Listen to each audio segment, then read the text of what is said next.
میرے محترم بزرگوں، دینی اور ایمانی بھائیوں،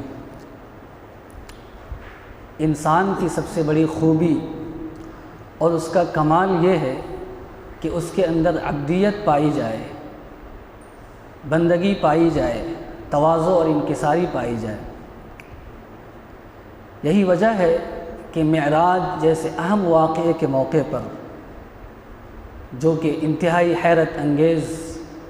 اور انسانی تاریخ کا سب سے انوکھا واقعہ ہے کہ حضور اکرم صلی اللہ علیہ وسلم کو لمحوں میں ساتوں آسمان کا سفر کرایا گیا اور وہاں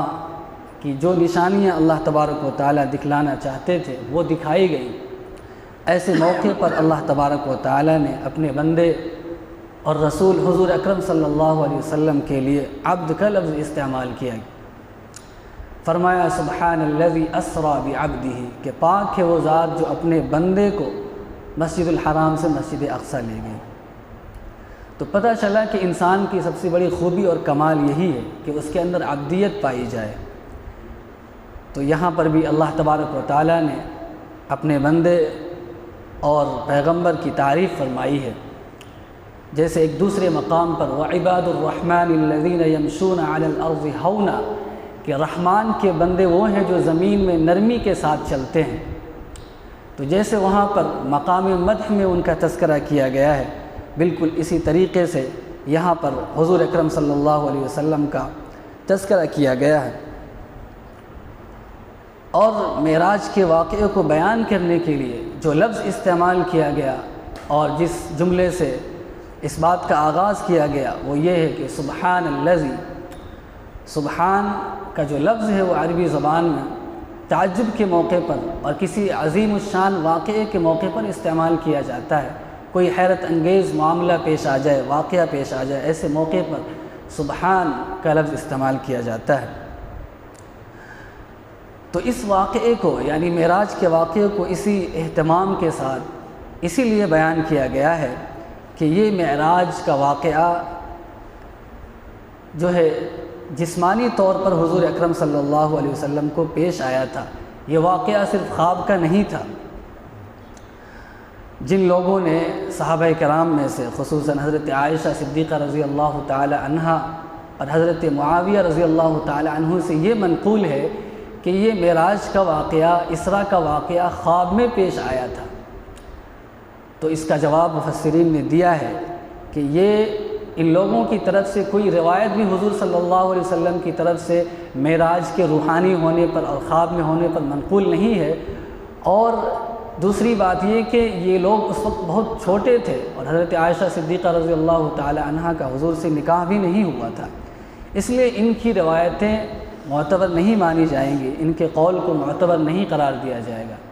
اس کے برخلاف جمہور علماء کی رائے، محدثین اور مفسرین کی، اور تقریباً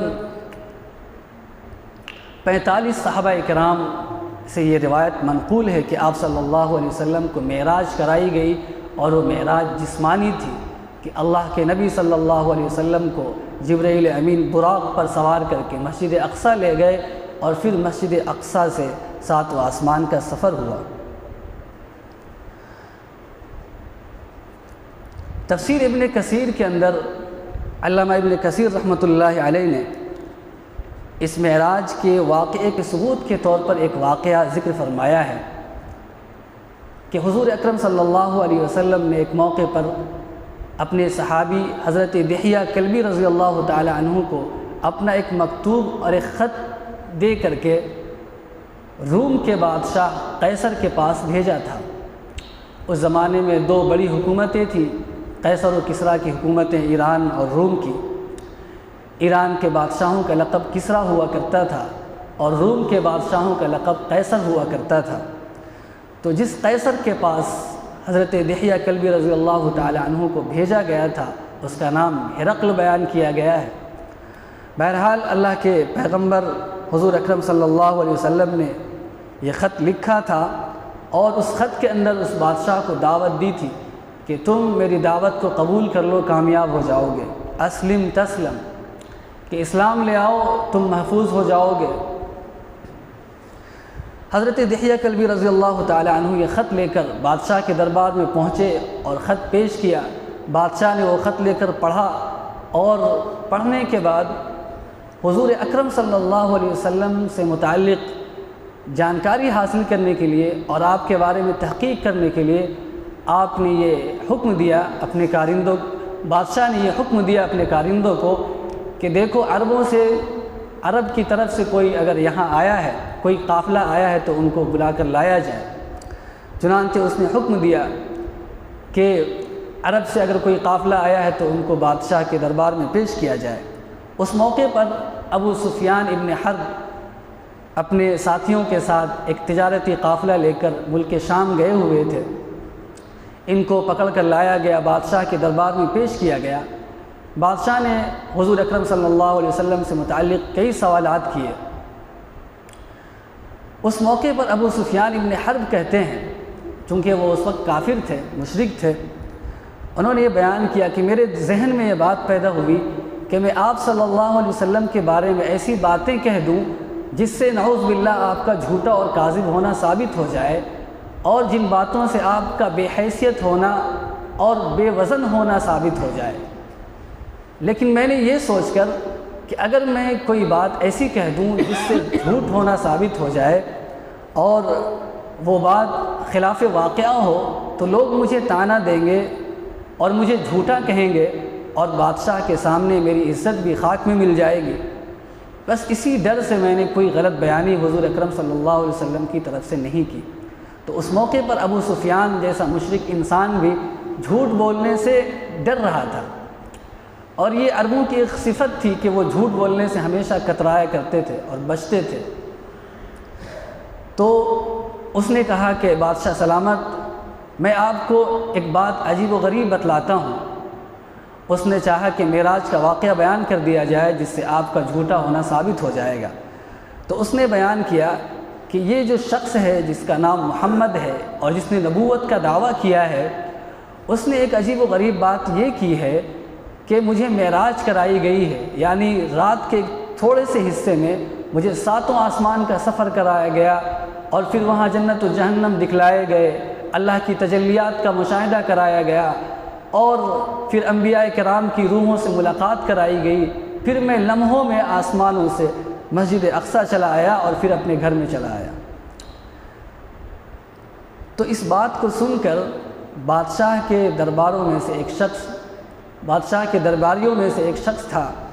جو اس وقت کا بہت بڑا عالم تھا، ایلیا کا عالم، بیت المقدس کو اس وقت ایلیا کہا جاتا تھا، تو وہ عیسائی عالم وہاں موجود تھا۔ اس نے بادشاہ سے کہا کہ بادشاہ سلامت، میں اس رات سے واقف ہوں جس رات کو حضور اکرم صلی اللہ علیہ وسلم کو معراج کرائی گئی تھی اور آپ صلی اللہ علیہ وسلم مسجد الاقصیٰ میں تشریف لائے تھے۔ بادشاہ نے حیرت سے سوال کیا کہ تمہیں اس رات کے بارے میں کیسے معلوم؟ تم کیا جانتے ہو، بتاؤ۔ تو اس عالم نے کہا کہ میرا معمول یہ تھا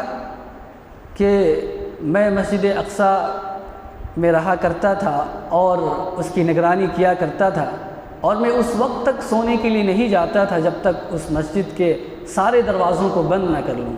ایک مرتبہ ایسا واقعہ پیش آیا کہ ایک دروازہ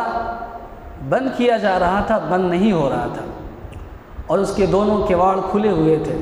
لاکھ کوشش کی گئی کہ وہ دروازہ بند ہو جائے لیکن بند نہیں ہو رہا تھا۔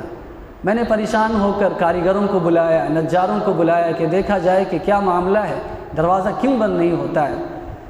تو جب کاریگر آئے تو انہوں نے دیکھ کر بتایا کہ دروازے کے اوپر کی جو دیوار ہے وہ بیٹھ گئی ہے، جس کی وجہ سے یہ کواڑ اور یہ دروازہ بند نہیں ہو پا رہا ہے۔ کاریگروں نے کہا کہ ابھی رات کا موقع ہے، اس وقت تو دروازہ بند ہونے سے رہا، صبح اس کو دیکھا جائے گا، اس مسئلے کو حل کیا جائے گا۔ یہ کہہ کر سب اپنے اپنے مقام پر چلے گئے۔ یہ جو عالم تھے ایلیا کے، یہ کہتے ہیں کہ جب میں صبح صبح وہاں پہنچا تو میں نے دیکھا کہ وہاں پر ایک پتھر ہے اور اس پتھر پر ایک سوراخ کیا گیا ہے، اور ایسا معلوم ہو رہا تھا کہ یہاں پر کسی نے اپنی سواری باندھی ہے۔ اور پھر اس دروازے کو میں نے بند کرنے کی کوشش کی تو وہ دروازہ بڑی آسانی کے ساتھ بند ہو گیا۔ پھر اس نے بیان کیا کہ اسی رات میں حضور اکرم صلی اللہ علیہ وسلم کو معراج کرائی گئی تھی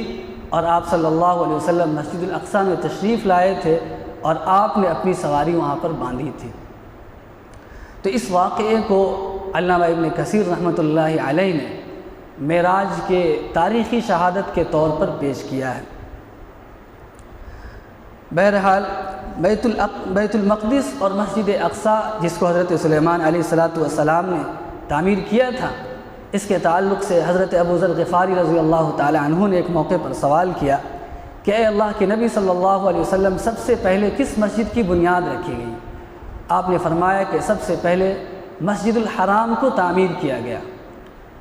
ابو ذر غفاری نے پوچھا پھر کس مسجد کو بنایا گیا؟ تو آپ صلی اللہ علیہ وسلم نے فرمایا کہ مسجد الاقصیٰ کو بنایا گیا۔ پوچھا کہ ان دونوں کی تعمیر کے درمیان کتنا فاصلہ ہے، کتنی مدت کا فرق ہے؟ آپ نے بیان فرمایا کہ مسجد الاقصیٰ کو مسجد الحرام کے 40 سال کے بعد تعمیر کیا گیا۔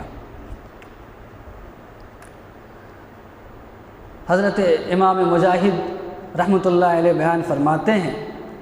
کہ مسجد الاقصیٰ کی تعمیر سے پہلے مسجد الحرام کو تعمیر کیا گیا تھا، اور جس مقام پر بیت اللہ ہے اس سرزمین کو اللہ تبارک و تعالیٰ نے پوری سرزمین سے 2000 سال پہلے تعمیر کیا تھا اور 2000 سال پہلے اس زمین کو بنایا تھا۔ بیت اللہ کے علاوہ جو آس پاس کے علاقے ہیں اس کو بھی مسجد الحرام کہہ دیا جاتا ہے۔ بہرحال مسجد الاقصیٰ جس کا نام مسجد الاقصیٰ رکھا گیا اس لیے کہ وہ مکے سے بہت دور دراز علاقے میں تھا، اس لیے اس کو مسجد الاقصیٰ یعنی دور والی مسجد کہا گیا۔ اللہ کے نبی صلی اللہ علیہ وسلم نے بیان فرمایا کہ ان دونوں کی تعمیر میں 40 سال کا فرق تو ہے، لیکن یہ بات بھی ذہن میں رہنی چاہیے کہ اللہ تبارک و تعالی نے ہمارے لیے یعنی امت محمدیہ کے لیے پوری سرزمین کو سجدگاہ بنا دیا ہے کہ جس جگہ پر بھی سجدہ کیا جائے اللہ تبارک و تعالی قبول کرتا ہے، جس جگہ پر بھی نماز ادا کی جائے نماز مقبول ہو جاتی ہے۔ اس سے قبل کی جو امتیں تھیں اللہ تبارک و تعالی نے ان کے اوپر یہ ذمہ داری ڈالی تھی اور ان کو یہ حکم دیا تھا کہ تم اپنی عبادتیں اپنے عبادت خانوں میں ادا کرنا۔ ان کے لیے اجازت نہیں تھی کہ کسی بھی مقام پر اپنی عبادت کرے اور ان کی عبادت قبول ہو جائے۔ یہ امت محمدیہ پر اللہ تبارک و تعالیٰ کا فضل اور احسان ہے کہ اس پوری روئے زمین کو اللہ تبارک و تعالیٰ نے سجدگاہ بنا دیا اور مسجد بنا دیا اور اس کو پاک اور مطہر بنا دیا کہ جب پانی پر قدرت نہ ہو تو اس سے تیمم کر لیا جائے اور اپنی عبادتیں انجام دی جائیں۔ اگلی آیت کے اندر اللہ تبارک و تعالیٰ نے موسیٰ علیہ السلام کا تذکرہ فرمایا ہے کہ جس طریقے سے حضور اکرم صلی اللہ علیہ وسلم کو کتاب قرآن مجید کی شکل میں دی گئی ہے، بالکل اسی طریقے سے انہیں بھی بنی اسرائیل کی ہدایت اور رہنمائی کے لیے توریت کی شکل میں کتاب